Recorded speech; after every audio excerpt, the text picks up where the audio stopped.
She thought saving a life was more important than a ritual. Now the wolf she healed is awake, his golden eyes burning with a question that terrifies her. Who dared to mark what is mine?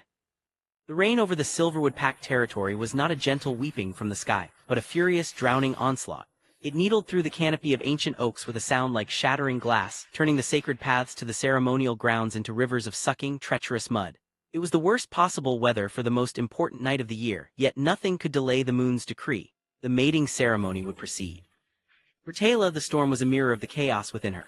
Huddled in the doorway of her modest herb shed, she watched the distant, hazy glow of the great lodge, where firelight and shadow danced against hide-skin windows. The deep, resonant boom of the ceremonial drums cut through the downpour, each beat a physical tremor in the air, a summons that vibrated in her very bones. It was a sound meant to stir the wolf within, to call it forth for presentation, for appraisal, for union.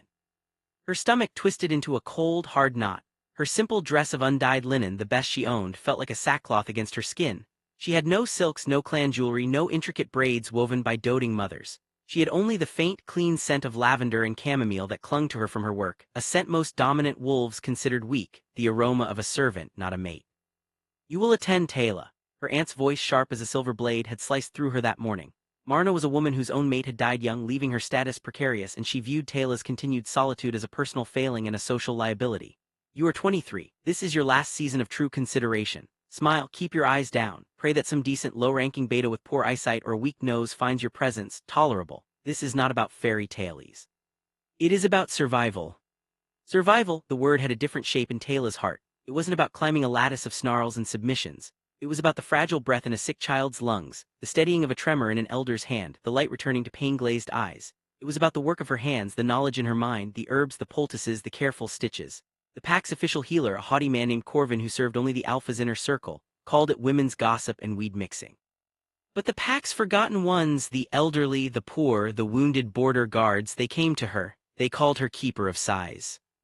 And one of them had come just an hour ago. Old Ben, his face etched with storms and years, had found her as she tried to force her feet toward the lodge. In his eyes was a plea more powerful than any ceremonial drumbeat. His grandson Eli, a spirited pup of 8, had been found at the remote northern border, feverish and delirious, his legs swollen and weeping with the distinctive black-veined puncture marks of a venomous thorn creeper. Ben had gone to Corvin first. "A border pup?" Corvin had sniffed, barely looking up from anointing the alpha's door with ceremonial oils. "He'll live or die by the moon's own will. My duty is here with those who matter. The mating ceremony cannot be delayed." Taylor had seen the fatal gray pallor already creeping into Eli's cheeks in Ben's description. The moon's will, she decided, sometimes required a little help from yarrow, blackroot, and precise incision. Now the drumbeat shifted, rising in tempo and urgency. The presentation was beginning. If she didn't enter the lodge in the next few minutes, the great oak doors would be sealed. Her absence would be noted, a scandal, a final and irrevocable mark against her name. She would be an outcast in all but name. She looked down at her satchel, already packed not with perfumes but with glass vials of antivenom tincture, bundles of sterilized linen, and a sharp silver lancet. She saw Eli's face in her mind, his bright eyes clouded with pain. A deep, shuddering breath ripped from her lungs. With a movement that felt like tearing her own skin off, she turned her back on the glowing lodge, on the drums, on the last shred of her conventional future. Pulling her worn, hooded cloak tight, she plunged into the wall of rain, heading north towards the border cairn and Ben's lonely hunting lodge. The forest was a different world at night in a storm. The friendly, dappled paths were now black trenches. The familiar scent markers of her pack were washed away, leaving only the raw smells of wet earth, rotting leaves, and her own fear. She ran, her dress plastered to her legs, her satchel clutched to her chest like a talisman. Each splash of her boots, each crashing branch in the wind felt like an accusation. Ungrateful, reckless, foolish. After what felt like an eternity, the border cairn loomed ahead, a pyramid of slick, dark stones. Relief flooded her. Ben's lodge was just beyond the next ridge. She pushed forward, her muscles burning. And then a new scent slammed into her, cutting through the petrichor and pine. Copper, iron, the rich, cloying, stomach-turning perfume of blood, not a trickle but a lifeblood stream. Her own wolf, a dormant and carefully suppressed presence she'd spent a lifetime quieting, surged awake with a violent, internal snarl of alarm. Taylor froze, her senses stretching into the rain-soaked dark. Underneath the overwhelming blood was another scent, wolf, but unlike any she had ever encountered. It was not a single note but a symphony of terrifying power. Ozone after a lightning strike, the deepest aged oak, a spice like dark wilderness, and beneath it all the primal granite-like dominance of an apex predator. The scent was magnificent, and it was dying, being washed away into the mud by the relentless rain. Every instinct screamed at her to run, to hide, to get to the pup and fulfill her duty. This was too big, too dangerous. This scent spoke of battles in realms far beyond her understanding. But the healer in her, the keeper of sighs, heard a different cry. It was the faint, wet rasp of a breath fighting to be drawn. It was the silent scream of a life leaving the world, alone and unattended. The mating ceremony was a world away. Teyla turned, following the metallic call. She found him in a small clearing, a brutal sculpture of violence against the mud. A wolf of impossible size, his fur a once majestic pelt of storm-cloud gray and charcoal, now matted and slick with gore. He was colossal, easily twice the mass of her own alpha. His flank rose and fell in shallow, erratic hitches. The wounds were not from a thorn creeper or a hunting accident.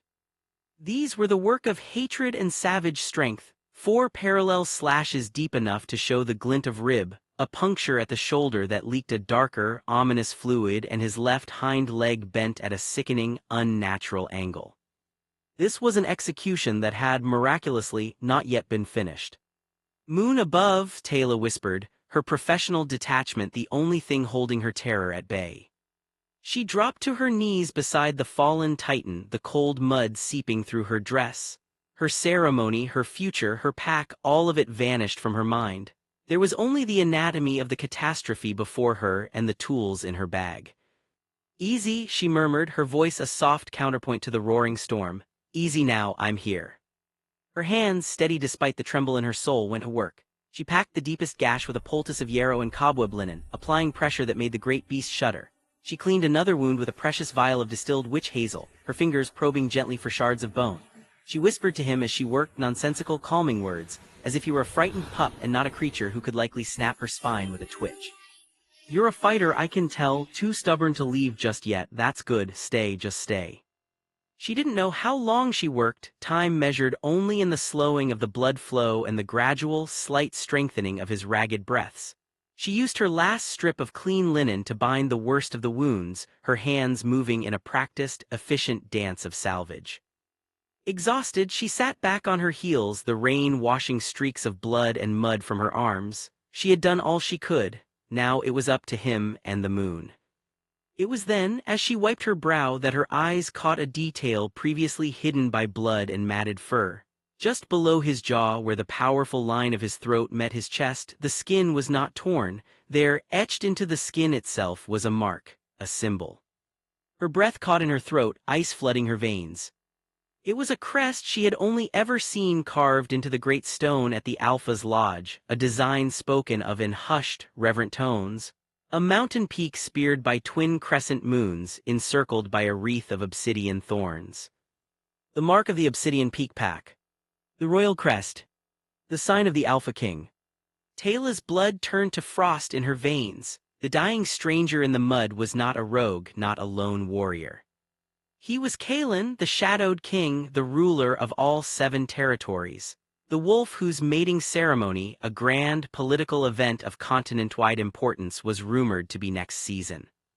And she, Teyla of the Silverwood, a nobody who had just missed her own pathetic ritual to save him, had put her hands on him. She had bound the body of the king. As if sensing the shift in her terror, a low, guttural groan rumbled from the beast. The massive head, which had lain still for an hour, began to lift. The mud-flecked muzzle shifted, and then, with a slow, agonizing effort, the wolf's eyes opened. They were not the eyes of a wounded animal. They were the color of molten gold, ancient, intelligent, and blazing with a pain-fueled, predatory awareness. They fixed on her, cutting through the rain and the gloom, pinning her to the earth with the weight of a sovereign's gaze. His nostrils flared, taking in her scent, her fear, her herbs, her utter lack of dominance. A low, dangerous sound, more vibration than growl, emanated from his chest. Teyla could not move, could not breathe. The drums of the ceremony were silent in her ears, replaced by the deafening roar of her own doom. The golden eyes held hers, and the world shrunk to that single, terrifying point of contact. The world ceased to exist beyond those twin suns of molten gold. The drumming rain, the howling wind, the distant memory of ceremonial music, all were swallowed by the silent, searing intensity of the Alpha King's gaze. Tayla's breath solidified in her lungs, a frozen block of terror. Her every instinct, both human and wolf, screamed at her to lower her eyes, to bare her throat in the ultimate submission, to whimpering and hope the predator lost interest. But the healer in her, the part that had just spent an hour fighting death for this creature, held her still. She saw not just the terrifying dominance in his eyes, but the pain that glazed it, the feverish heat that radiated from his massive body. The poultice she'd applied was stained a deep, worrying crimson once more.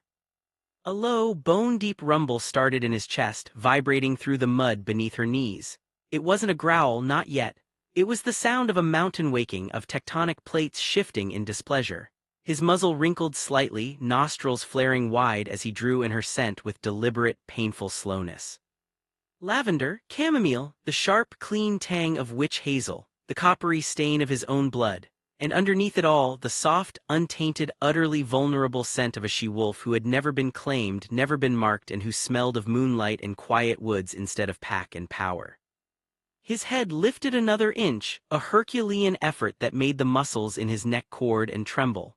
The golden eyes narrowed, scanning her face, her drenched and mud-spattered dress, her small hands still covered in the evidence of her work. "Who?" The word was a rasp, a dry-leaf whisper that was somehow more commanding than a shout. It was a human voice, rough with disuse and agony, emerging from the wolf's form, a sign of unimaginable control even at death's door. "Who are you?" Tayla's voice was a trapped bird in her throat. She tried to swallow, her mouth parched. Tayla, she managed, the name a mere breath against the storm, of the Silverwood. Recognition did not flicker in his eyes. Why would it? Silverwood was a minor pack, a footnote in the Northern Territories. Its unmated females were of no consequence to a king. His gaze swept down her form again, and this time it lingered on the satchel beside her, on the bloodied linen strips and the empty vial of antiseptic. The rumble in his chest softened, mutated into something confused, assessing. He was putting the scene together, his wounds, her tools, her presence. "You intervened." It was an accusation, a question, and a statement of bewildered fact. "You were dying," she said, the simplicity of the truth giving her a sliver of courage. "The bleeding, the femoral artery was nicked, the bone in your leg is shattered, you have venom in the shoulder wound, wolfsbane laced silver, I think." Her healer's catalog spilled out of her, a clinical report to the most formidable patient she would ever have. The golden eyes flashed. "Wolfsbane and silver," he repeated, the words dripping with a cold, lethal understanding. This was no random attack. This was a sanctioned assassination attempt, weapons chosen for their specific effectiveness against their kind against him. His gaze sharpened on her, the intensity returning tenfold. "You know the assassin's tools. Are you their cleaner, sent to finish the task with kindness?" The suspicion in his voice was a physical blow. Tayla recoiled, hurt cutting through her fear. "I am a healer," she insisted, her voice gaining strength. "I was on my way to a sick pup when I found you. I couldn't just leave you to the rain and the carrion birds." Something shifted in his expression. The blatant suspicion eased a fraction, replaced by a deeper, more perplexed scrutiny. He took another long, audible inhale. "You smell of herbs and fear no guile." His massive body shuddered violently then, a wave of agony that he could no longer suppress. A sharp whine escaped his clenched teeth and the majestic head sank back towards the mud, the glow in his eyes dimming. The king was fatting again. "No," Tayla whispered, her compassion overriding every survival instinct. She scrambled forward, ignoring the warning growl that bubbled in his throat. Her hands went to the bandage on his flank, pressing firmly where fresh blood seeped through. "You must not move, you must shift. Do you understand? Your human form will heal faster, the wounds will be easier to manage." He glared at her, the authority in his eyes warring with the desperate weakness of his body. Shifting took energy, a colossal surge of power he clearly did not possess. "Cannot," he gritted out, "the venom it cages the wolf traps me in between." A chill that had nothing to do with the rain swept through Tayla. Wolfsbane poisoned the essence of the shift itself. He was trapped in this weakened, vulnerable form, unable to become fully wolf to flee or fully man to heal rationally. It was a torturous, brilliant strategy. "Then we have to draw it out," she said, thinking frantically. She rummaged in her satchel, her fingers closing around a small, wax-sealed pouch. "Mountain bitterroot, it can counteract some neurotoxins, it will hurt." A grim, almost approving smirk touched his wolfish lips. Everything hurts. Working with a speed born of desperation, Taylor prepared a paste, mixing the crushed bitterroot with a few drops of precious clean water from her flask. This needs to go directly into the puncture wound. This will be an insult. He gave a single slow blink of assent. Taking a steadying breath, Taylor leaned over the terrifying expanse of his shoulder. Her fingers probed the inflamed, black-veined puncture. With a quick, decisive motion, she packed the paste deep into the wound. The reaction was instantaneous and violent. The Alpha King's body arched off the ground, a silent, seismic scream shaking his frame. His claws, each as long as her hand, gouged deep trenches in the earth. The air around them crackled with suppressed power, with a rage and pain so vast it stole the oxygen from her lungs. But he did not strike out. He did not harm her. He endured the fire she poured into his flesh, his golden eyes locked on the canopy above, seeing battles and betrayals she could not imagine. After an eternity, the tension bled out of him, leaving him panting, drenched in rain and sweat. But the inky black veins around the wound had receded, fatting to an angry red. It loosens, he breathed, the words less ragged. The cage weakens. Now, Taylor urged, her hands on his uninjured shoulder, applying gentle pressure. Try, please. He closed his eyes. A different kind of tremor began, starting from his core. The air shimmered around him, reality itself seeming to protest the change. There was no magnificent fluid transformation. This was a brutal, wrenching reconstruction. Bones cracked and reknitted with sickening pops, fur receded into pale, scarred skin, the massive wolf form collapsing and rising in a new, agonizing configuration. When the shimmers cleared, a man lay in the mud where the wolf had been. He was just as formidable in human form, naked, battered, and bleeding. He was a sculpture of war-torn grace. Broad shoulders, a chest etched with the history of old battles, and this new, vicious conflict, powerful legs twisted with the brutal break. His face was all sharp, unforgiving angles, a blade of a nose, a slash of a mouth set in a line of endurance, a jaw shadowed with dark stubble. His hair, the color of wet ash, was plastered to his scalp, and his eyes. They were still that relentless, molten gold, now set in a human face, watching her with an intelligence that was profoundly unsettling. He pushed himself up on his elbows, his biceps corded with the effort, and looked down at the careful bandages on his torso and leg, then back at her.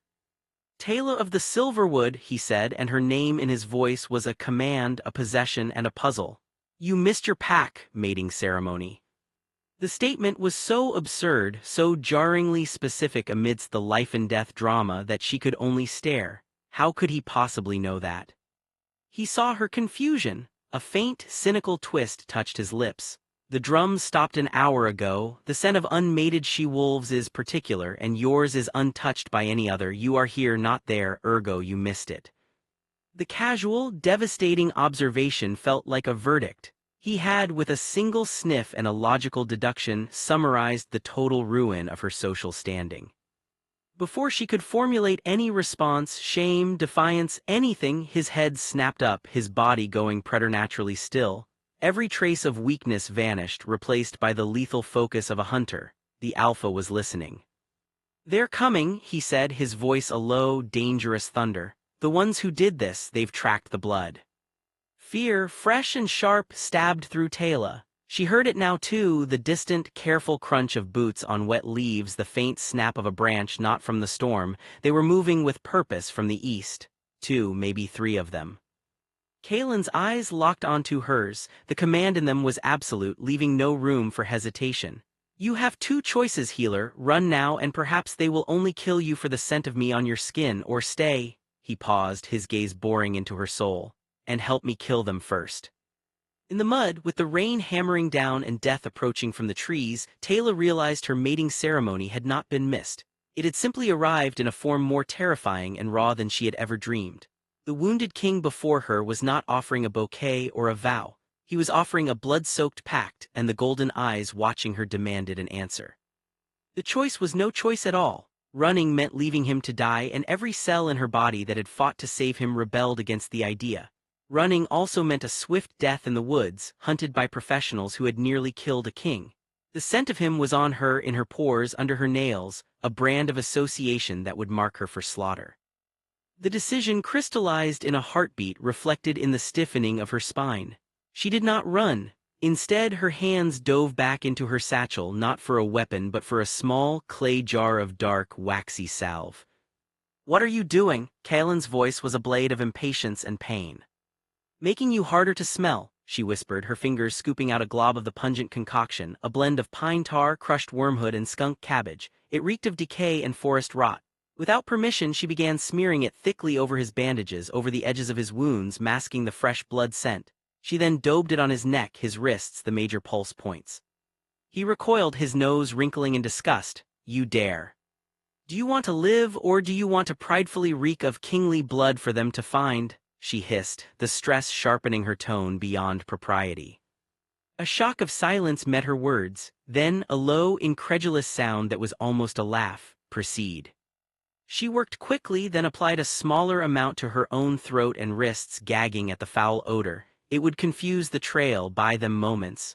Next, she scanned the clearing. "Can you move even a little? We need to break the line of sight."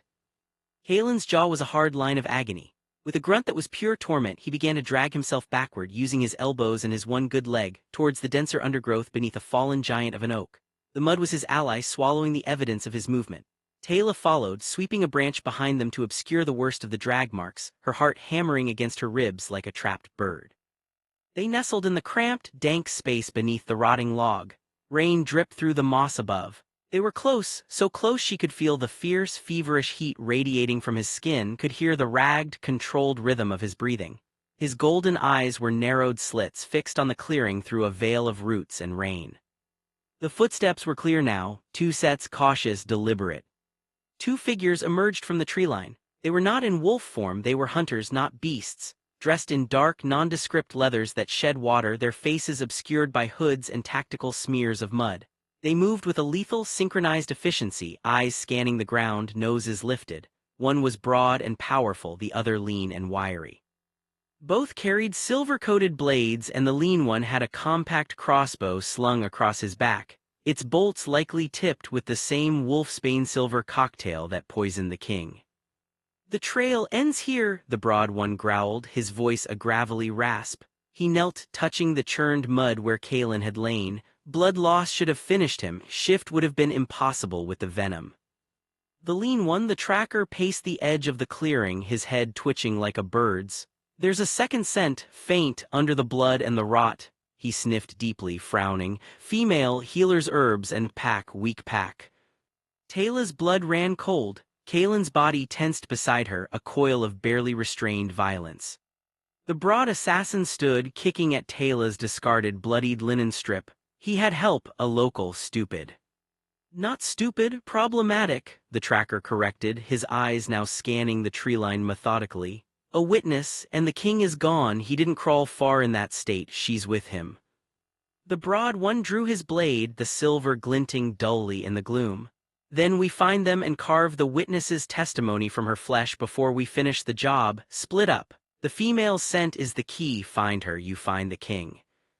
As the broad assassin moved towards the western edge of the clearing, the tracker began to move directly toward their hiding spot. His nose led him like a dowsing rod. He paused 10 feet away, head cocked.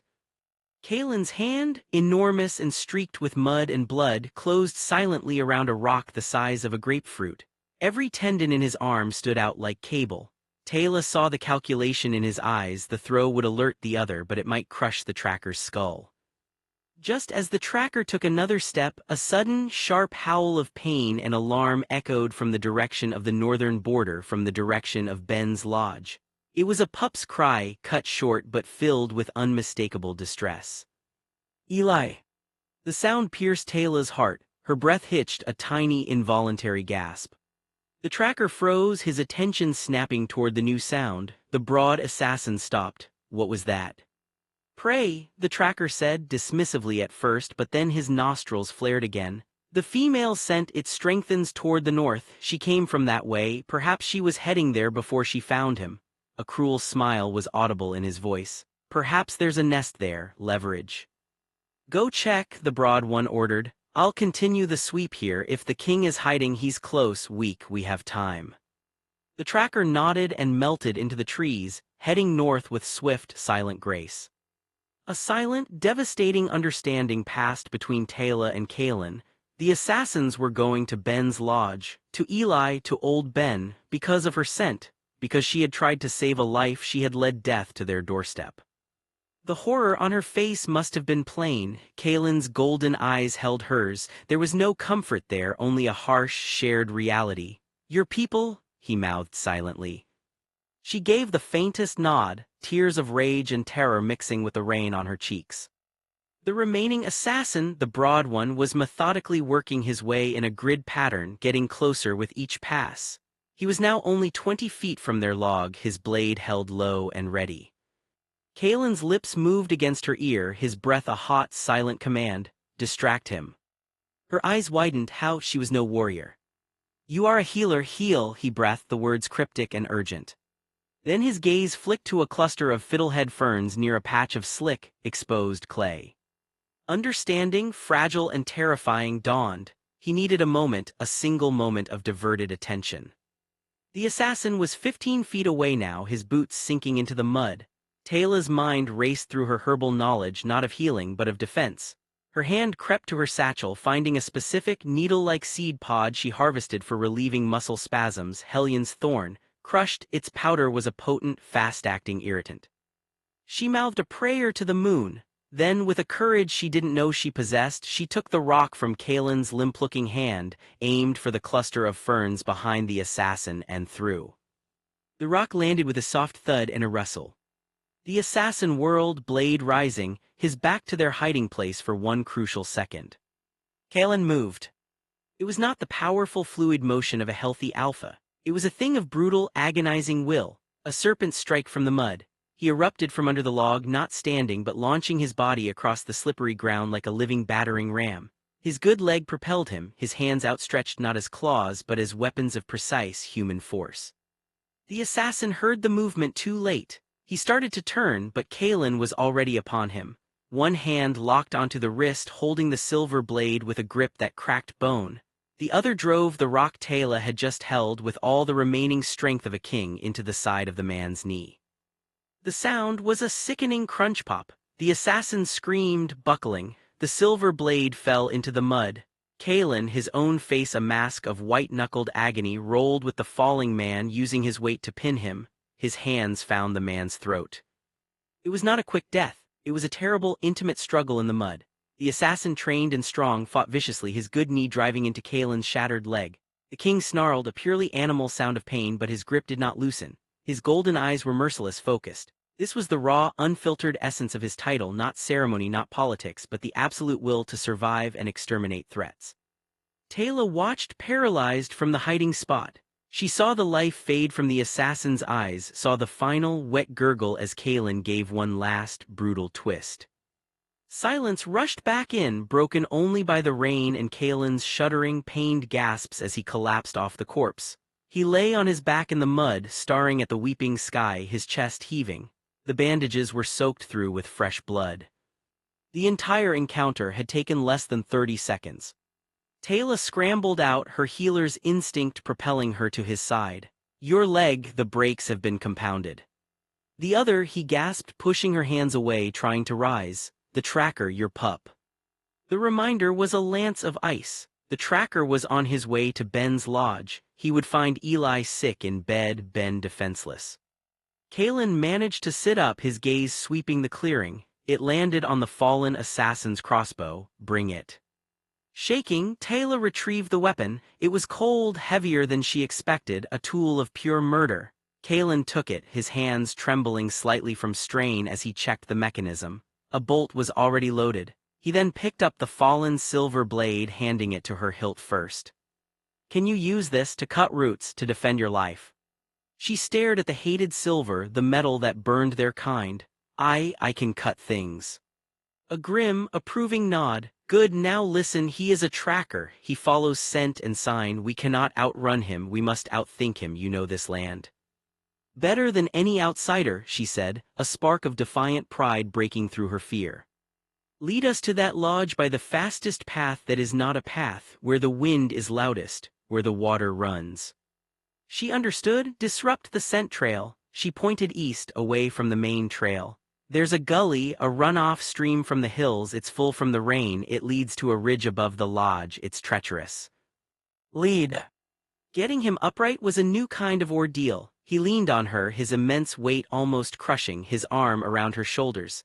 Every step for him was a barely stifled groan. They half-walked, half-stumbled to the edge of the gully where a furious, knee-deep torrent of rainwater churned. The cold was shocking. "We go upstream," she instructed, wading in. The current was strong, threatening to sweep their feet from under them, but it would wash away their scent, their footprints, their thermal signature. They moved in a nightmare procession of pain and urgency. The water soaked through Tayla's already drenched clothes, sapping her warmth. Kalen's breathing was a ragged symphony of suffering beside her, but his focus was absolute, his eyes constantly scanning the banks. After an agonizing 20 minutes, she pointed to a steep, muddy bank. "The ridge is there, the lodge is just below on the other side." They clawed their way up, mud caking them, Kalen's silence more profound than any scream. At the top, lying flat in the bracken, they looked down. Ben's small, stone and timber lodge was there. Smoke curled weakly from the chimney, and standing outside the door, his hand on the latch, was the lean tracker. He was hesitating, suspicious. The unexpected silence, the lack of easy prey scent, was making him cautious. Inside that lodge, Eli was fighting a fever, and Ben had only an old hunting knife. Kalen lifted the crossbow, his arms shaking with the effort of holding it steady. The distance was significant, the wind was gusting, the rain streaked his vision. He was critically wounded, it was an impossible shot. He took a slow, deep breath, his finger on the trigger. The golden eyes narrowed, not in pain but in preternatural focus. The world seemed to still for him. "When he falls," Kalen whispered, his voice the calm at the eye of a hurricane, "you run to the lodge, bar the door, do not come out until I tell you." The tracker, deciding, began to push the door open. Kalen exhaled and fired. The bolt took the tracker in the hollow where his neck met his shoulder, punching through with a thwack that was audible even over the wind. He was thrown forward against the door with a choked cry, then collapsed, twitching into the mud. "Go," Kalen ordered, dropping the crossbow, his energy spent. Tayla ran. She slid down the ridge, splashed across the small yard, and reached the door. The tracker lay still, the wolfsbane on the bolt already stilling his heart. She stepped over him, pushed inside, and slammed the door, throwing the heavy bar. In the dim firelight, old Ben stood in front of the sleeping loft, a rusty knife held high, his face pale. Behind him, Eli moaned in fevered sleep. "Tayla, by the moon, child, what is happening?" She leaned against the door, her whole body trembling, the silver blade still clutched in her hand. She could not answer.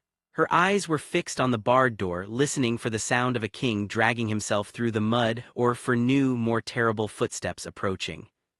Outside in the relentless rain, Kalen Alpha King began his slow, torturous descent from the ridge, alone with the 2 corpses he had made. The healer had saved his life, and in return he had drawn a circle of blood and steel around her and her people. The mating ceremony was forever behind her. She was now in the brutal, unfolding prologue of a war she never sought, bound to a king by mud, medicine, and murder. The world inside the lodge was a pocket of fragile, firelit stillness, violently severed from the storm and death outside. Tayla's back remained pressed against the solid oak door, the grain imprinting itself on her palms as if she could physically hold the nightmare at bay.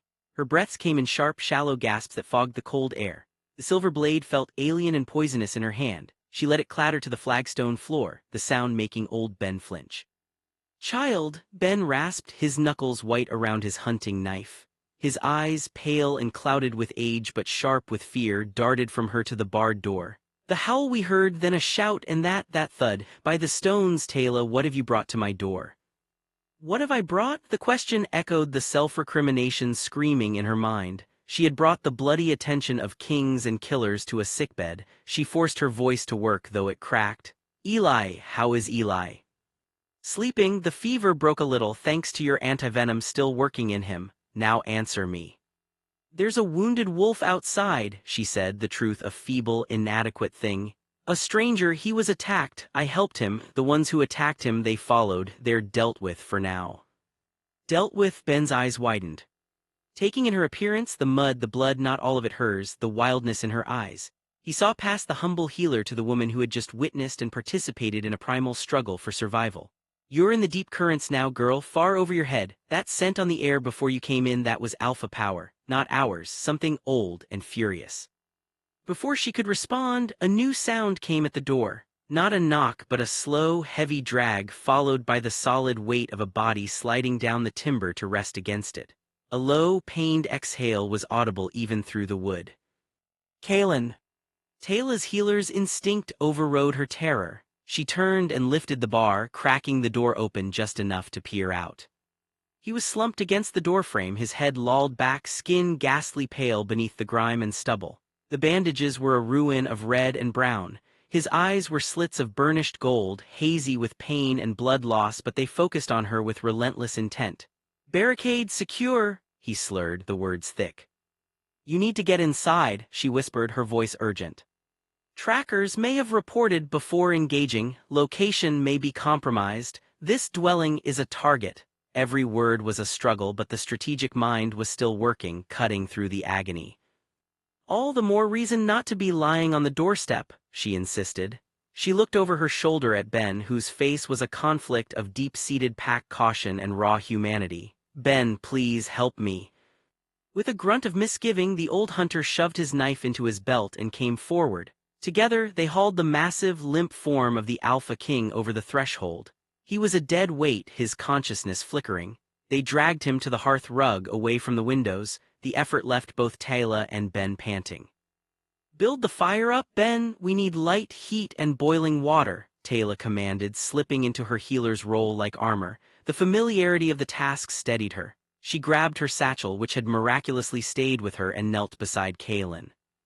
In the full firelight, the damage was even more horrifying.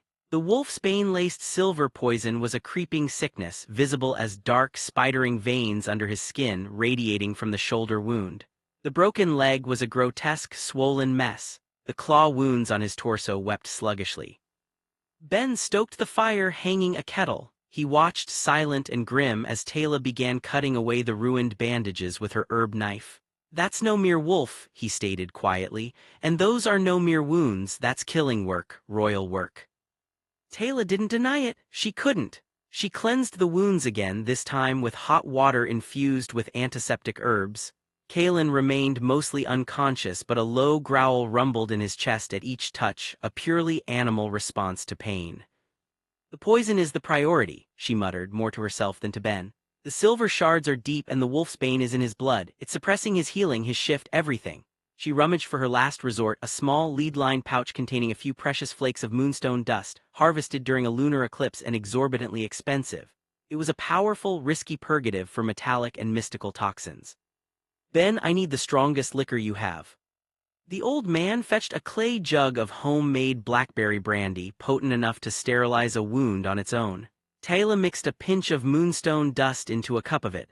Lifting Kaelin's head, she forced the concoction between his lips. He choked, coughed, but swallowed reflexively. The effect was violent and immediate. His body seized, back arching off the floor. A sheen of toxic sweat broke out over his skin, and he turned his head to retch a black, foul-smelling substance onto the stones beside the hearth. The dark veins under his skin throbbed, receded, then throbbed again as if in a battle. For a long minute, they watched him fight the internal war. Finally, the convulsions subsided, leaving him gasping, but the grayish pallor of his skin had lessened. The cage of the venom was breaking. "Now the silver," Tayla said, her voice steady, using a pair of slim, fine-tipped tongs from her kit meant for extracting thorns, and holding her breath with concentration, she began to probe the shoulder puncture. Kaelin's eyes flew open, gold blazing with feral pain. His hand shot up, clamping around her wrist with bone-creaking force. "Trust me," she hissed, meeting his gaze without flinching. "Or keep the silver in your blood and die a slow, weak death. Your choice, your majesty."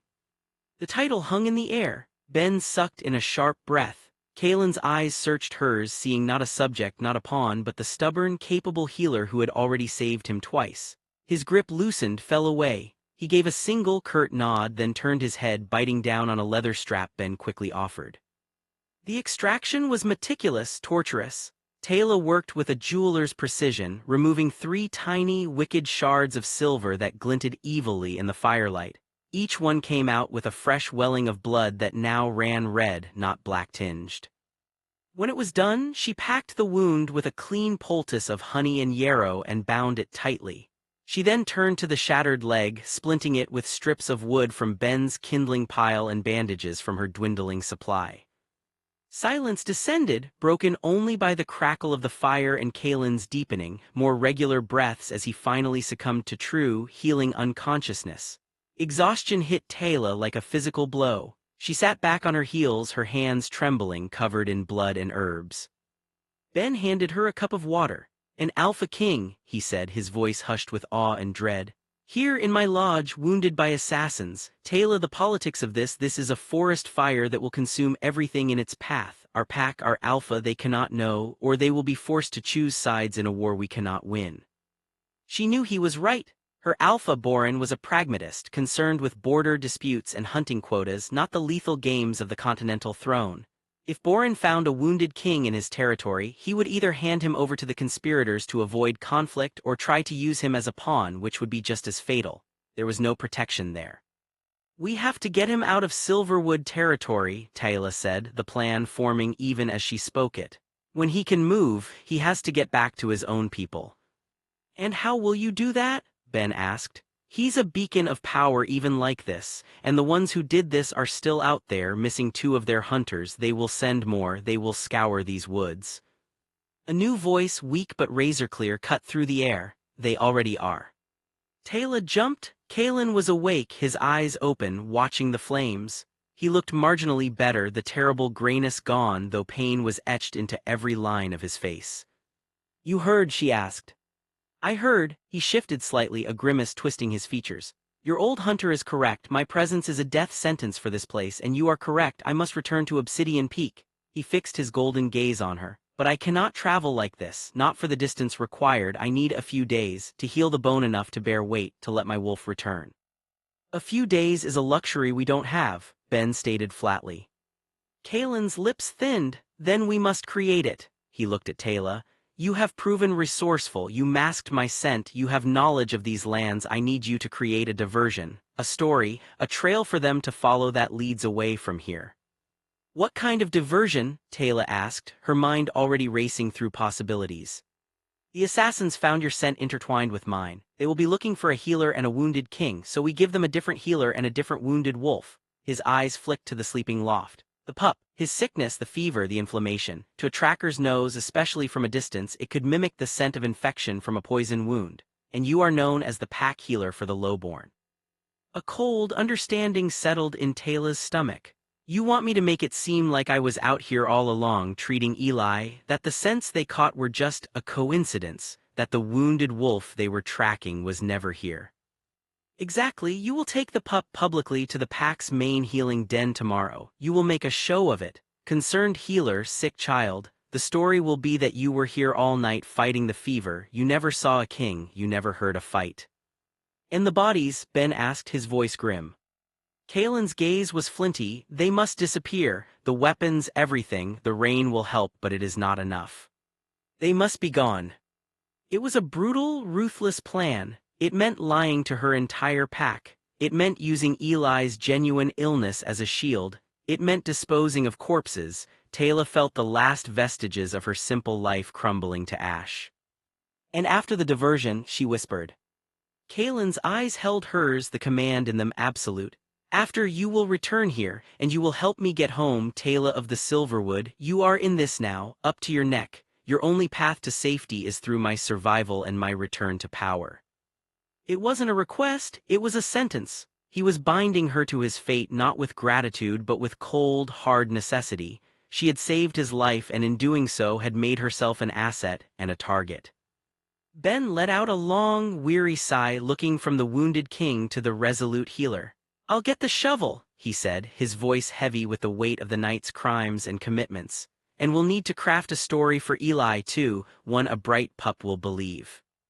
As Ben moved to the back of the lodge, Taylor stared at the fire, feeling the walls of the small, familiar room close in on her in a new way. They were no longer a shelter. They were the first cell in a vast, invisible prison of politics and blood. The wounded king on the hearth rug was her warden and her key.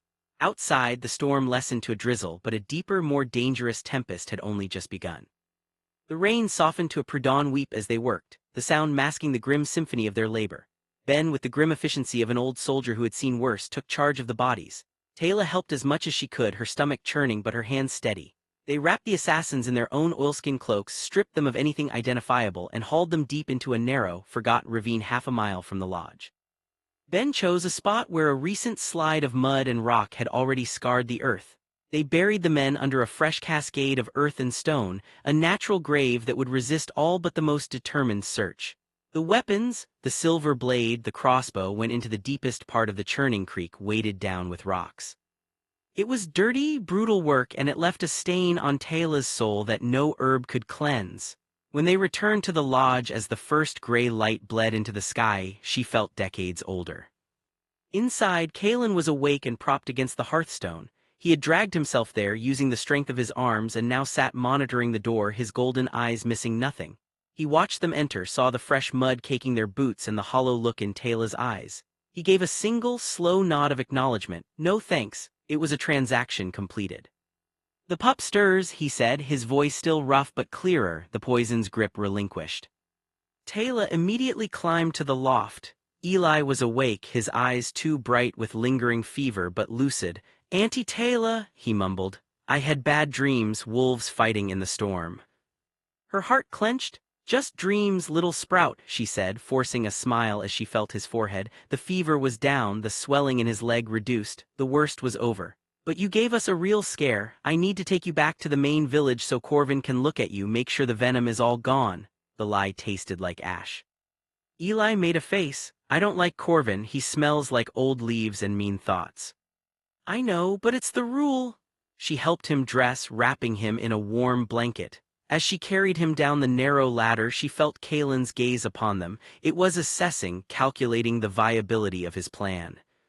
Ben had prepared a simple travois, 2 poles with a hide stretched between them to drag Eli back. It would sell the story of a serious, mobility-impairing illness. Before they left, Taylor approached Kalen. She changed his bandages one last time, her touch clinical and swift. The wounds were already knitting at a rate that defied nature. The Alpha's legendary healing, finally unleashed from the wolfsbane, was a terrifying thing to witness. The bone in his leg was still a catastrophic issue, but the flesh was sealing. "You have 2 days, maybe 3, before the inflammation goes down enough that your story becomes suspect," she said quietly, not meeting his eyes. "You must stay off that leg. Ben will bring you food and water. Do not light a fire during the day, the smoke will be seen." He caught her wrist, not with aggression but with an inescapable firmness. His touch was searing. "Look at me." Reluctantly, she raised her eyes to his. The molten gold was relentless, but there was a new intensity there, a focus solely on her. "You will be watched, they may question you. Your fear will be natural fear for the pup, let it show, but your story must be a rock. You were here, you saw nothing, you know nothing of kings." He paused, his thumb brushing almost imperceptibly over the rapid pulse in her wrist. "The life you return to is a facade, remember that. Your safety now is bound to mine, do not waver." It was a threat and a promise woven together. She pulled her hand away, her skin tingling. "I know." With Ben's help, she settled Eli onto the travois. The old hunter squeezed her shoulder. "I'll keep the stones silent," he murmured, a coded promise to guard the king. "You mind the currents in the village, they'll be swirling." The journey back to the heart of the Silverwood pack was an ordeal of a different kind. Every snap of a twig, every distant bird call made her heart leap into her throat. She expected assassins to melt from the trees at any moment, but she saw no one. The forest was quiet, exhausted from the storm, holding its secrets close. As she neared the pack grounds, the normal sounds of life, the clang from the blacksmith, the chatter from the communal kitchens, felt alien and unwelcoming. She was returning from a world of blood and royal decrees to a world of petty gossip and domestic routine. The dissonance was jarring. Heads turned as she entered the main clearing, dragging the travois. Whispers sprouted like poisonous mushrooms in her wake. "There she is." "Missed the ceremony entirely." "Old Ben's pup looks poorly." Selfish to be off playing healer when her duty was here. The weight of their judgment was a physical pressure. She ignored it, heading straight for the healing den, a larger, better-appointed version of her own shed. Corvin, a tall, thin man with a perpetually pinched expression, stood in the doorway as if expecting her. "So, the Wanderer returns," he sneered, looking down his nose at Eli. "You chose a border brat's fever over the moon's own blessing, a curious priority, Thorn." Taylor bit back a sharp retort. The fever was from a thorn creeper sting. It was lethal. I stabilized him, but the protocol requires your examination. She kept her voice flat, subservient. Corvin's eyes narrowed. He leaned down, sniffing near Eli, then near Taylor. His nostrils flared. You smell of strange mud and something pungent. What have you been using? Her blood ran cold. The pine tar salve. Wormwood and pine tar, she said, the truth the best lie. To keep the biting flies away in the marsh near Ben's lodge, the storm brought them out in swarms. It was plausible. Corvin sniffed again, unsatisfied but unable to pinpoint the wrongness. He examined Eli with grudging thoroughness. The venom is neutralized. Your crude methods were adequate. The pup will be weak for a week. Keep him hydrated. He straightened, fixing her with a cold stare. Your absence last night was noted by Alpha Borin. He has summoned you, now. This wasn't the first test. Leaving Eli in the care of a kindly Omega woman, Taylor followed Corvin to the Alpha's lodge. It was a grand longhouse of carved timber, a world away from Ben's humble home. The air inside was thick with the scent of cedar smoke and dominance. Alpha Borin was a sturdy, pragmatic man in his prime, his brown beard streaked with gray. He was reviewing hunting ledgers at a heavy table, but his eyes, the color of dark earth, lifted and pinned her as she entered. The power in the room made her wolf whimper inside, begging to cower. Taylor Thorne, he said, his voice a low rumble. You defy the moon's call. You defy my command that all unmated present themselves. Explain. She knelt head bowed, letting the genuine tremor of exhaustion and residual fear shake her voice.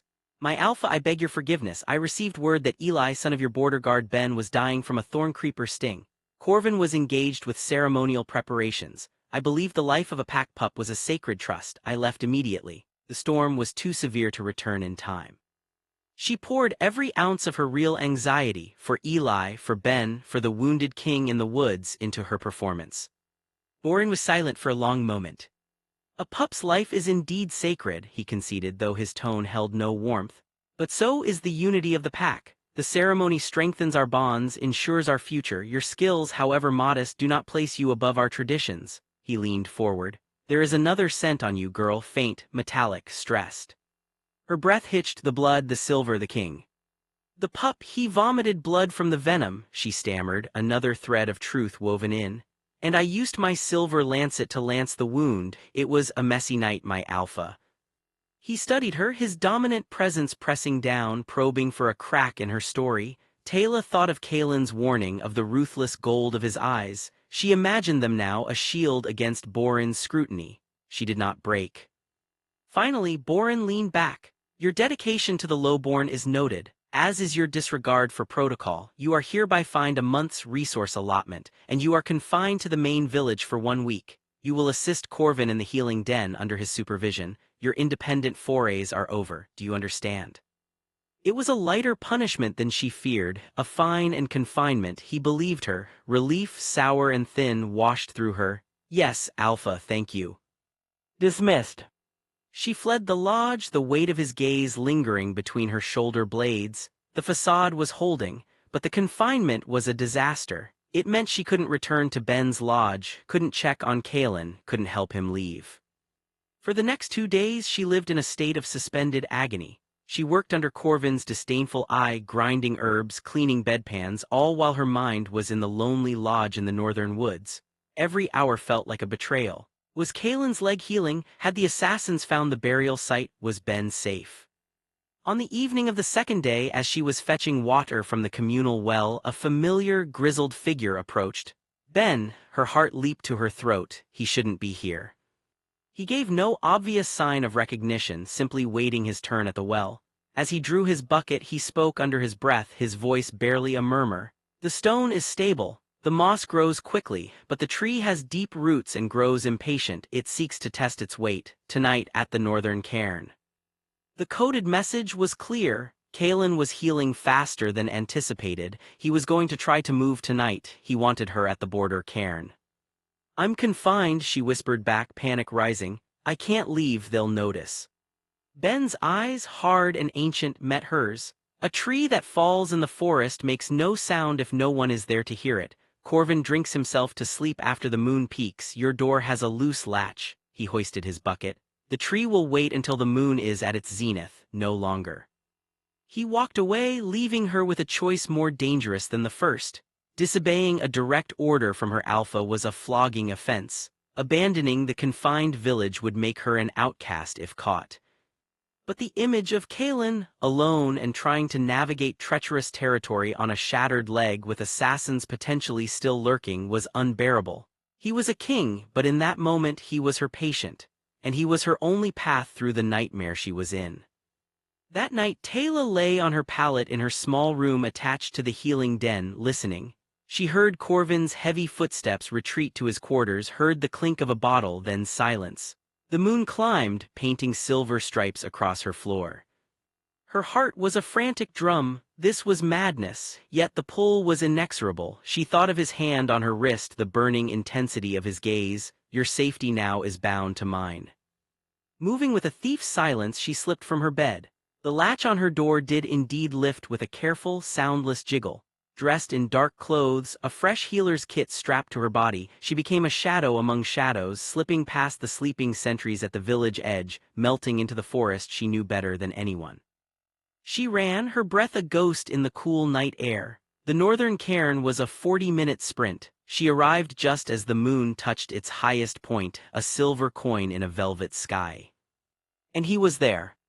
Not slumped, not waiting. He stood, leaning heavily on a crudely fashioned branch crutch, his weight on his good leg. He was dressed in spare clothes of Ben's that strained across his shoulders and were too short at the ankles. He looked like a mythic warrior fallen on hard times, yet the power he radiated was undiminished. It hummed in the air around him, a low frequency that made her teeth ache. His golden eyes found her instantly in the dark, reflecting the moonlight. A flicker of something, approval, relief, sheer impatience passed through them. "You came," he said, as if he doubted she would. "You're standing," she replied, equally stunned. "The bone is not whole, but it will bear the weight of a journey if I do not run." His gaze swept over her. "You risked much."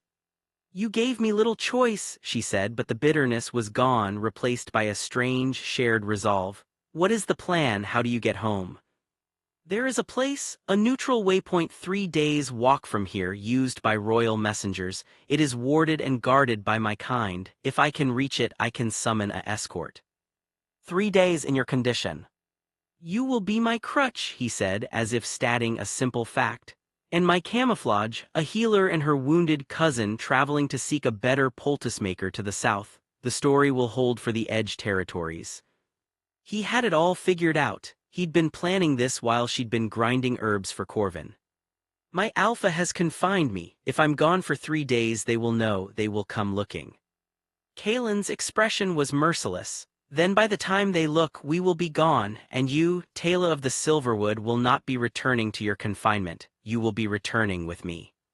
The world tilted. "What? The assassins saw you. Your scent is in their records now. The conspiracy that moves against me will not suffer a loose thread, especially one who knows my face and my weaknesses. Silverwood cannot protect you. Only the Obsidian Peak can. You are coming to my court."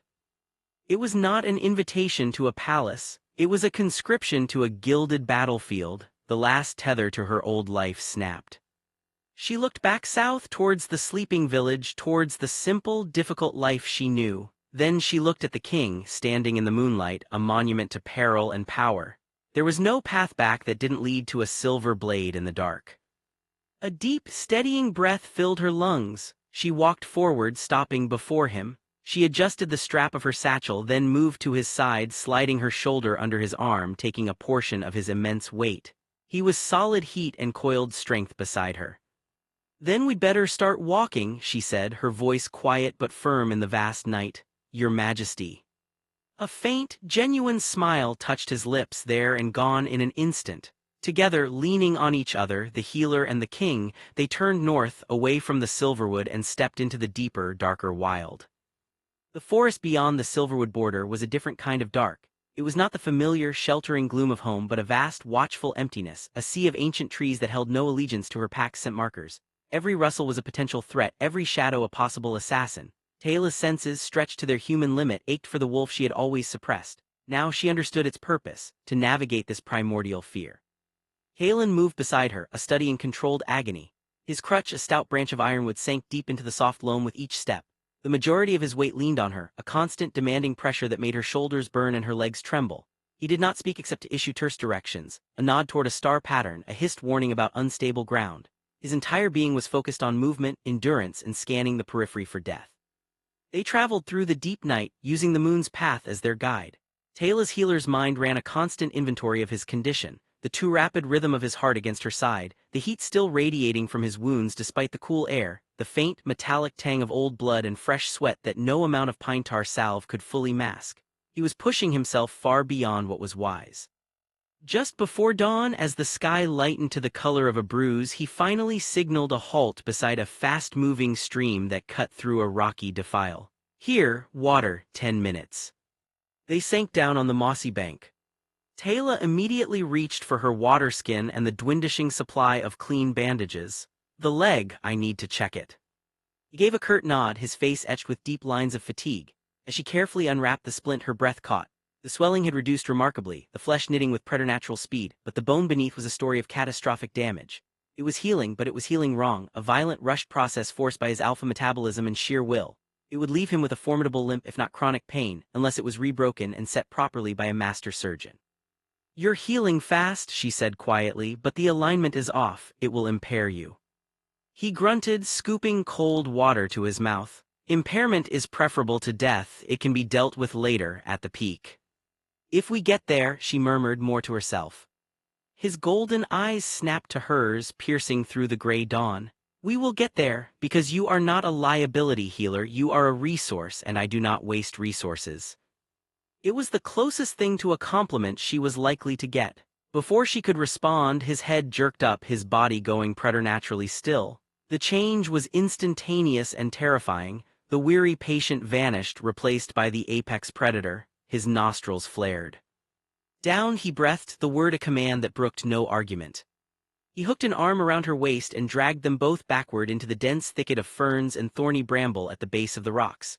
He covered her body with his own, his hand coming up to clamp over her mouth. The sudden, intimate press of him, the hard planes of his chest against her back, the heat, the overwhelming scent of wildness and danger, stole the air from her lungs. Then she heard it, not footsteps but the soft, rhythmic creak of leather, and a low, muttered curse. Two figures clad in dun-colored travel gear that blended with the forest emerged upstream. They were not the professional assassins from the lodge. These were rougher, border scum, trackers for hire, perhaps with a nose for coin and blood. One had a long, filthy scar across his cheek, the other carried a notched axe. "Told you the trail went cold at the creek, Jor," Scarcheek grumbled. "The king's men are paying a fortune for any lead," Axeman Jor replied, his eyes scanning the banks. "And I swear I caught a whiff back there, not just king, something else, soap and herbs, a female. A camp follower, a whore he picked up. Maybe, or a healer, point is, if she's with him, he's hurt bad, and a hurt wolf, even a king, leaves a trail. We find them, we don't engage, we mark the spot and run back to the fancy bastards with the silver. Easy coin." They were moving closer, their eyes passing over their hiding spot. Tayla's heart hammered against her ribs, a frantic drumbeat she was sure they could hear. Kalen's body was a statue of tension, every muscle coiled. She felt the low, subauditory growl vibrating in his chest, a sound felt rather than heard. The men stopped barely 10 feet away to fill their own water skins. Jor's gaze swept the area, lingering on the disturbed moss where they had just sat. "Fresh," he muttered, straightening up, "very fresh." Kalen's hand slowly left Tayla's mouth. His lips moved against her ear, the sensation sending an involuntary shiver down her spine. "When I move, you run, that way." He indicated a steep, rocky incline behind them with a slight tilt of his head. "Do not look back." No, the thought was immediate, instinctive. He couldn't fight them, not like this. He'd be killed, and she'd be alone, hunted in an endless forest. As Jor took a step toward their thicket, a cruel smile on his face, Tayla's hand closed around the only weapon she had, not the silver blade but a heavy, smooth stone from the stream bed, clutched in her free hand. Kalen shifted his weight, preparing to launch. But Tayla moved first.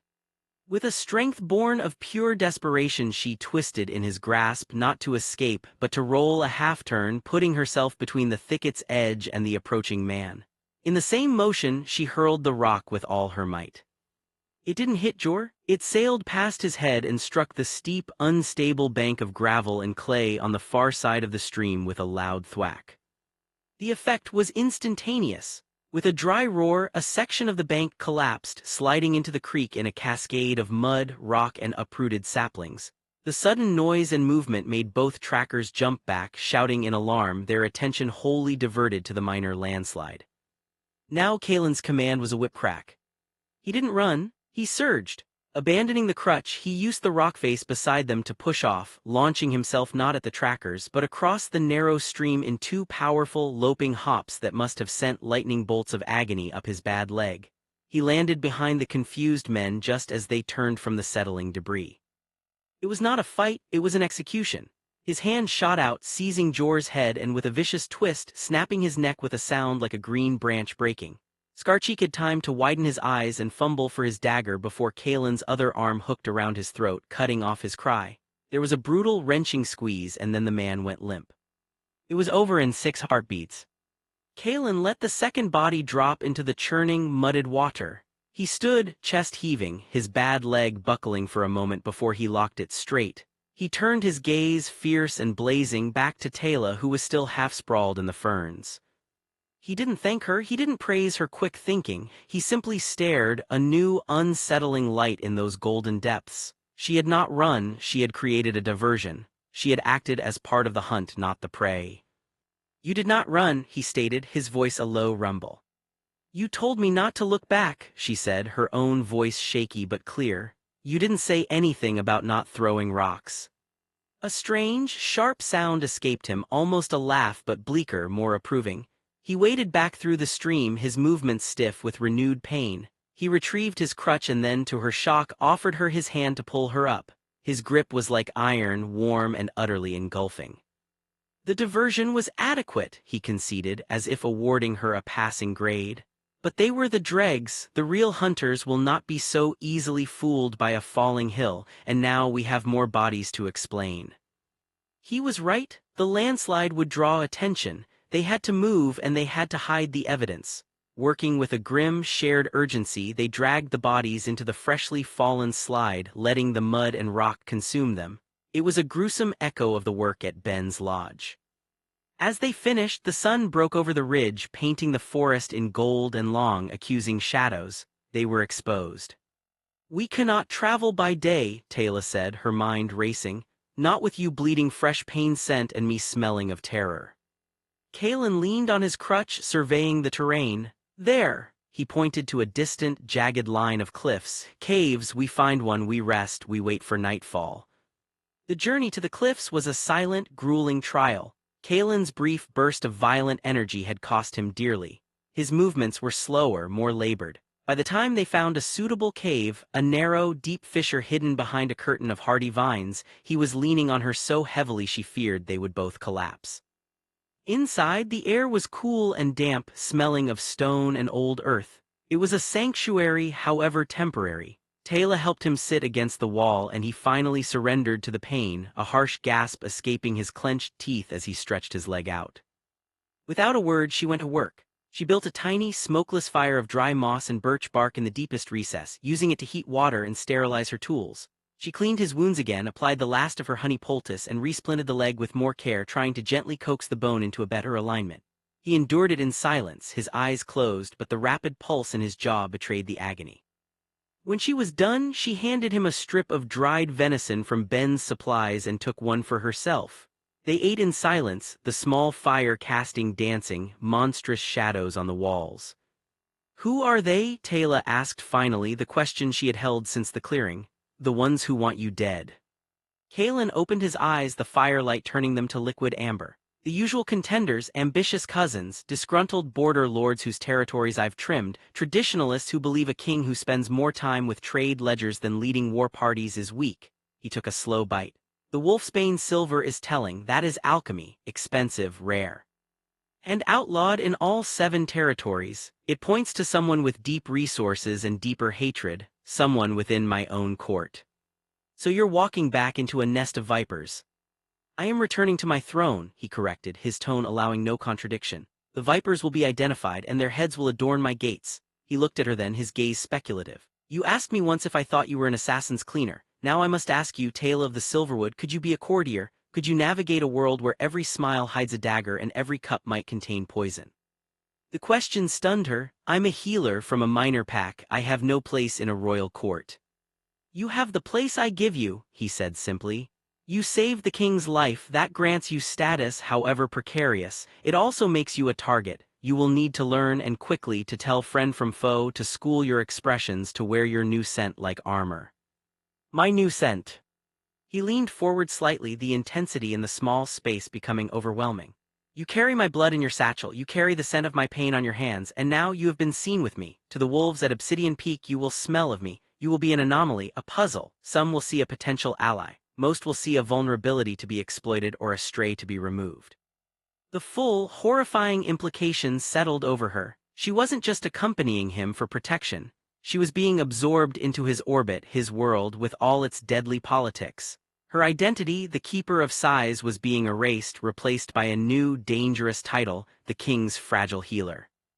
As night fell, deep and absolute, they prepared to move again. Before they left the cave, Kalen stopped her at the entrance. The moon had not yet risen, and in the starlight his face was all stark angles and shadow. There is one more thing we must do, he said, his voice unusually solemn. A rudimentary ward to throw off the hounds that will certainly be on our trail by now. What kind of ward? A scent mark, but not of territory, of confusion. He held out his hand. Your knife. Warily, she handed him her herb knife. To her shock, he drew the sharp, clean blade across his own palm, reopening a half-healed wound, dark blood welled, shimmering black in the dim light. Your hand, he commanded. What? Now, Tayla. She extended her hand. He took it, his grip firm. With a quick, precise motion, he drew the tip of the knife across her palm. It stung, a bright line of pain. Before she could react, he pressed his bleeding palm to hers, intertwining their fingers. The contact was electric. It was more than the mingling of blood, more than a physical touch. It felt like a circuit closing. A rush of sensation flooded her, not his memories but his essence, the vast cold weight of mountain peaks, the sharp clarity of winter air, the relentless driving force of a will that shaped kingdoms. It was dizzying, terrifying, and for a fleeting second, profoundly anchoring. He held the grip for 3 long heartbeats, his eyes locked on hers, ensuring she felt the full, intentional weight of the act. Then he released her. Now, he said, his voice a rough whisper, we mark the threshold. He smeared their mingled blood on the cave's stone entrance, a deliberate, primal sigil. To a tracking wolf, the scent would be chaotic, contradictory, both predator and prey, power and vulnerability, king and unknown female. It would give them pause, make the trail ahead difficult to unravel. As they turned to leave the cave and plunge back into the forest, Tayla looked at her palm. The cut was already clotting, but the sensation of his blood, his will, imprinted on her skin, remained. It was no longer just a practical alliance, a healer and her patient. The blood bond, however rudimentary, was a tether. She had been marked not by a mate but by a king. And she understood with a cold, clear certainty that no matter what happened when they reached Obsidian Peak, her old life was not just behind her. It was buried, and she was walking forward, hand in hand with the storm. The final leg of their journey was a descent from the wild, pine-scented mountains into a territory that hummed with a different kind of power. The air grew colder, sharper, carrying the mineral tang of stone and the distant, smoky aroma of countless hearths. The trees became more sparse, more gnarled, giving way to vast, rolling moors of heather that swept towards the crown of the continent, the Obsidian Peak. It wasn't a single mountain, but a jagged cluster of volcanic stone, black and gleaming like wet onyx in the weak sunlight. Carved into its very heart, connected by graceful, terrifying bridges of stone and iron, sprawled the citadel of the Alpha King. It was not a castle of warm timber and thatch like Silverwood. It was a fortress of grim beauty, all soaring arches, slit windows, and banners of midnight black embroidered with the twin moon crest snapping in the icy wind. It looked less like a home and more like a weapon. Tayla's breath fogged in the air, her steps slowing to a halt beside Kalen on the final ridge overlooking his domain. The sheer scale of it, the implicit weight of history and power, was a physical blow. This was the heart of the world that had sent assassins to die in her mud. Her simple dress was in tatters, her cloak stained beyond recognition, and she felt smaller and more insignificant than ever before. Kalen, leaning heavily on a new, sturdier crutch fashioned from a fallen ash tree, stood silent beside her. The journey had hollowed his cheeks and deepened the shadows under his eyes, but the weakness was gone, burned away and replaced by a steely, resolute fortitude. His gaze upon his stronghold was not one of longing relief but of cold analysis. He was seeing it with new eyes, the eyes of a man who now knew without doubt that a viper dwelled within. "The gates are too far for you to walk," he stated, his voice carrying the flat, decisive tone of command that had returned with his strength. "And we will not approach like beggars." Before she could ask what he meant, he tilted his head back and unleashed a howl. It was a sound that tore the silence of the moors to shreds. It was not the desperate cry of a wounded animal but the resonant, imperious summons of a sovereign. It rolled down the slopes, echoed off the stone faces of the peak, a complex vocalization of identity, authority, and urgent command. It made the marrow in Tayla's bones vibrate. Her own wolf, so long suppressed, cowered and whined in response. For a long moment nothing happened, then movement. From the base of the nearest watchtower a sleek dark shape detached itself and began loping up the moor with impossible speed, then another and another. Within minutes a contingent of 6 elite guards in wolf form surrounded them on the ridge. They were massive, disciplined beasts, their fur shades of gray and storm, their eyes intelligent and wary. They bowed their heads low to Kaelin, ears flat, but their collective gaze flicked to Tayla, sniffing, assessing, radiating barely concealed shock and suspicion. The lead guard shifted. He was a man with hair the color of iron and a face like weathered granite, his body a network of old scars. He dropped to one knee. "My king, the hunting party returned days ago saying you were separated then lost. The court has been in turmoil." His eyes darted again to Tayla. "We detected no distress call." "My ability to send a distress call was chemically hindered, Torvin," Kaelin said, his voice dripping with a frost that made the guard flinch. "By wolfsbane-laced silver, an interesting detail for the Hunt Master's report, is it not?" Torvin's face paled. "My king." "Enough. This is Tayla of the Silverwood, my healer, my honored guest. You will treat her with the respect owed to one who has pulled her king from the jaws of death. She is under my personal protection. Is that understood?" The words personal protection hung in the air, a decree of immense significance. Torvin bowed his head deeper. "Understood, sire." He gestured and 2 of the guards shifted. They had brought a sturdy, covered litter with them. With meticulous care they helped Kaelin onto it. He refused to lie down, sitting upright like a general surveying a battlefield, his crutch across his lap. Another guard, a younger female with keen eyes, approached Tayla. "My lady, will you ride?" She indicated a second, smaller litter. Tayla's pride wanted to refuse to walk in on her own 2 feet, but her body, pushed to its absolute limit over days of terror and flight, screamed in protest. She gave a tight nod and allowed herself to be helped onto the cushioned platform. As they were lifted and began the swift, smooth journey towards the towering gates, she felt not like an honored guest, but like a curiosity, a piece of evidence being transported to the scene of a crime. The entrance to the obsidian peak was a gaping maw of black stone. The portcullis was a lattice of wrought iron shaped like interlocking fangs. As they passed underneath, the temperature dropped further, the sunlight replaced by the cool, phosphorescent glow of bioluminescent fungi cultivated in sconces along the walls. The air smelled of cold stone, metal, incense, and the dense, layered scent of hundreds of wolves. Power, ambition, fear, intrigue. It was overwhelming. Courtiers and guards lined the main thoroughfare, a grand cavernous avenue that climbed upward into the heart of the mountain. Whispers rushed ahead of them like a river, faces peering from arched doorways and balconies. The news of the king's return, wounded and accompanied by a strange, bedraggled female from a backwater pack, was spreading like wildfire. They were taken not to the grand hall but to the king's private chambers, a series of spacious rooms carved directly into the mountain, furnished with dark woods, rich furs, and tapestries depicting historical battles. A fire roared in a hearth big enough to roast an ox. The moment the litter was set down, a flurry of activity erupted. The royal healer, an ancient, stern-faced man named Alaric with hands that looked like bird claws, descended upon Kaelin with a retinue of apprentices. Court officials vied for attention, babbling about urgent matters of state. Through it all, Kaelin remained a stoic epicenter, issuing sharp orders, dismissing all but the most essential, his golden eyes constantly scanning the room, reading the loyalty and fear in every face. Tayla was ignored, standing awkwardly by the door, a stain of the wilderness on the polished obsidian floor. Just as she felt she might simply dissolve into the shadows, Kaelin's voice cut through the din. "Alaric, attend to Lady Tayla. She is exhausted and has sustained minor injuries in my service. Give her the chambers adjacent to mine, the blue suite, and find her suitable attire. Now." The room went silent for a beat. The blue suite was reserved for the highest-ranking diplomatic guests, famously never used. Alaric's wrinkled face tightened, but he bowed. "At once, sire." A young, nervous-looking maid appeared and led Taylor away. The blue suite was an airy cavern of a room, its walls smoothed and painted a soft cerulean with silvery veins of actual mineral running through them. A balcony looked out over a dizzying internal chasm within the mountain. The bed was a pile of furs and silk. It was the most beautiful prison she could imagine. The maid, Liana, helped her bathe in a sunken tub of heated spring water, washing away the mud, blood, and fear of the past week. She was then presented with a selection of gowns, not the simple linens of Silverwood but heavy silks, soft wools, and velvets in deep royal colors: emerald, sapphire, crimson. They were beautiful and they felt like costumes. She chose the simplest one, a gown of dove gray wool, high-necked and long-sleeved. It was still finer than anything she'd ever owned. As Liana combed the tangles from her damp hair, there was a firm knock on the door. Before Taylor could answer, it opened.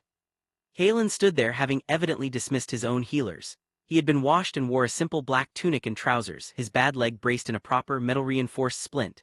He leaned on an ornate silver-topped cane rather than the crutch. Cleaned up, he was even more formidable. The raw, wild power was sheathed now in an aura of absolute, unassailable authority, and his gaze, as it swept over her in her new clothes, was intensely scrutinizing. He dismissed Liana with a glance, the door shut, leaving them alone. "You look," he began, then seemed to search for the word. "Adequate." Taylor almost laughed. It was such a blunt, Kaelin-like assessment. "Thank you, you look less like you're about to die." A flicker of amusement touched his mouth. He limped further into the room, his presence making the spacious chamber feel small. "The court is a swamp, Taylor. The alligators are already circling. They will try to get to you, to question you, to use you, to discredit you." "I have nothing to tell them but the truth," she said, lifting her chin. "The truth is a weapon, and in their hands it will be turned against us both. You will remember you were lost in the woods after treating the pup. You stumbled upon me already wounded. You did only what any decent healer would do. You know nothing of politics, of rivalries. You are a simple soul from a simple pack, overwhelmed by the grace of the king."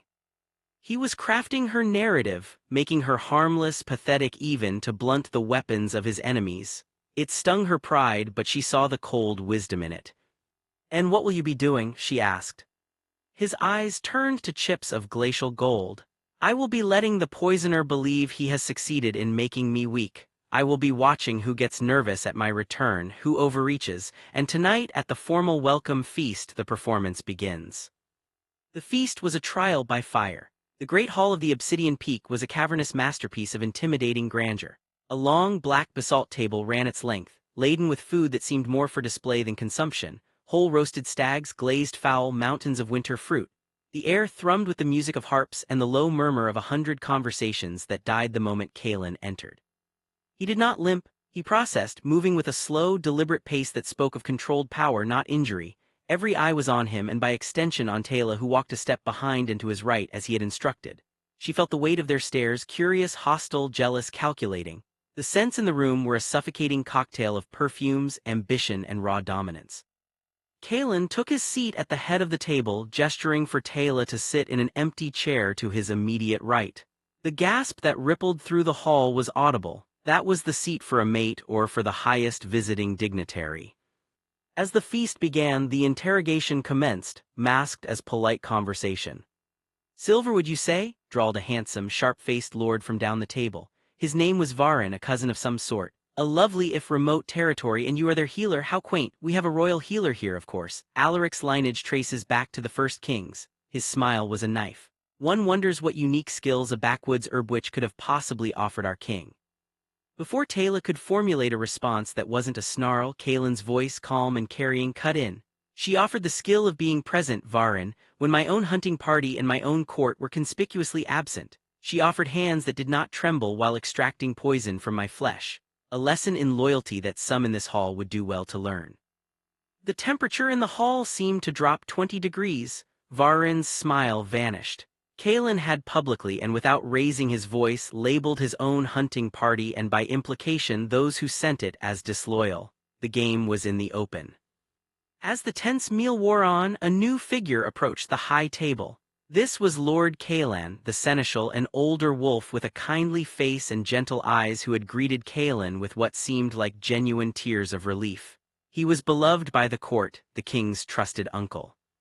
"My dear child," he said to Taylor, his voice a fatherly rumble. He took her hand, his touch warm. We owe you a debt that can never be repaid. The terror you must have felt, alone in the wild with our wounded king. Tell me, did you see the faces of the cowards who did this?" His tone was so concerned, so gentle, but his grip was just a fraction too tight. And as he leaned in, his scent, previously masked by a benign floral aroma, broke through for an instant. Beneath the lavender soap was the faint, acrid, unmistakable tang of alchemical reagents, the scent of a workshop where forbidden things might be distilled. Tayla's blood froze. She met his kind, searching eyes and saw, deep within, a cold, calculating void. This was the Viper, not the snarling rival but the beloved uncle. Her heart hammered. She remembered Kaelin's warning, "School your expressions." She let her own eyes widen with a believable mix of fear and trauma. She let her hand tremble in his. "It was all a blur, my lord, so much rain, so much blood, I only saw shadows." She dropped her gaze, the picture of a traumatized innocent. Kaelin patted her hand, his smile never wavering. Of course, a terrible ordeal. We shall speak more when you are rested." He moved away, oozing paternal concern. Tayla dared a glance at Kaelin. He was listening to another lord, nodding slightly. But his thumb was stroking the stem of his goblet in a slow, deliberate circle. He had seen, he had smelled. The confirmation had passed between them in a glance. The feast ended without further incident, but the tension was a live wire in the air. Kaelin retired and Tayla was escorted back to her blue suite. She paced, the luxurious gown feeling like a straitjacket. The door to the adjoining chamber, the king's own room, opened. Kaelin entered, having discarded his courtly demeanor. He looked tired, and the pain he had been suppressing was visible around his eyes. "It was him," Tayla blurted out, her voice low and urgent. "Kaelin, I smelled it on him, the alchemy." "I know," Kaelin said quietly. "I have suspected for some time, but suspicion and proof are different things, and he is a cancer deeply rooted in the heart of this court. To cut him out carelessly would kill the body." "What will you do?" "What a king must do, gather proof, isolate his allies, and then make an example." Limped closer to her, studying her face in the soft light. "You played your part well tonight, the frightened mouse. It will make him underestimate you. That is your protection for now." "I don't want to be a frightened mouse," she whispered, a spark of her old defiance flashing. For the first time a true, full smile touched his lips, transforming his harsh face into something breathtaking.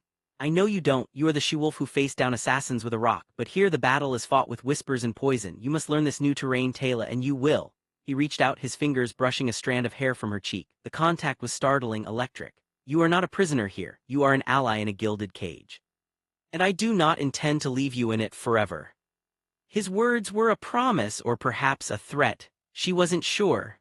But as he turned and left her alone in the beautiful, silent room, she knew one thing with absolute certainty. Her life as the Keeper of Sighs was over. She had survived the wilderness, the assassins, and the journey to the peak. Now a new, more intricate struggle began. She was Tayla of the Obsidian Peak now, the king's fragile healer, a player on the deadliest board of all. And as she looked out at the starless sky through the mountain's opening, she felt not just fear but a strange, terrifying flicker of purpose. The mate she had missed the ceremony for had not been a beta from a neighboring pack. Fate, it seemed, had delivered her a king, and his kingdom was a battlefield waiting for her to choose her ground.